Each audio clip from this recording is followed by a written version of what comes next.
Yishai Fleischer here at Tove Studios, and I'm trying to understand the Hamas charter. I'm trying to understand, in this instance, the question of global support for Hamas, Islamic support for Hamas from around the world. And it actually says it right here in the Hamas charter. It says the problem of the liberation of Palestine has three spheres: the Palestinian, the Pan-Arab, and the Islamic, and each has a role to play in the struggle. I'm in studio with Dr. Mordechai Kedar, who is a world expert on radical Islam. Explain to me these three spheres. How do they work together? Well, these three spheres are the battlefield for Hamas, and also where they should find the supporters. In the Palestinian arena, there are other organizations which are not Islamic. Mm-hmm. The Front, the PLO, who the connection with Islam is suspicious. There are also Israeli Arabs, who are also part of the Palestinian people, as they claim, and they are Israeli citizens, and it is not easy to recruit them to the fight or to the jihad against Israel. So this is the challenges within the Palestinian arena. On the Arab arena, there are other challenges. There are some Arab states which already made peace with Israel. And in 1988, when it was written, Egypt has already made peace with Israel. 5 years later, Jordan will join the peace. So they actually understood that the Arab world, although there are many who support them, yet there are some problems which they have to deal with as a part of their struggle in order to defeat Israel and to topple Israel and to get rid of Israel altogether. Another problem, or another arena, is the Islamic world. In the Islamic world, there are also some challenges. Turkey made peace with Israel.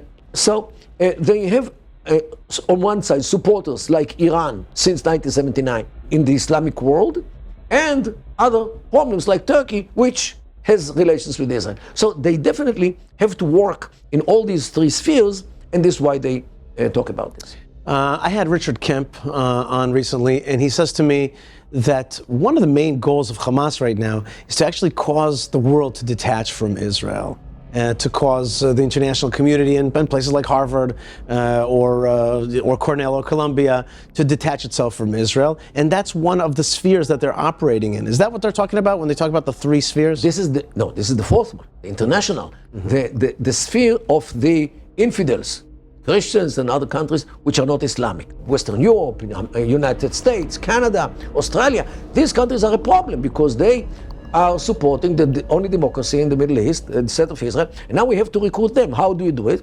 You show Israel as a country which violates human rights, mm-hmm. because this is the name of the game in these countries. So show how Israel destroys houses on the Palestinians, exaggerate with the number of casualties, and show that Israel vilify Israel in the eyes of those Westerners who know nothing about the real goals of Hamas, which is to take the whole world over through the sister organizations which will work on each and every one of the arenas in the world, as the Muslim Brotherhood want. Now we can work on how to vilify Israel and use, I would say, even useful idiots who will assault Israel only because what Israel is doing to the poor Palestinians, which are being used as human shields by Hamas. So three Muslim spheres, one international sphere, using the useful idiots or the liberal progressive world, the European world that would don't get it.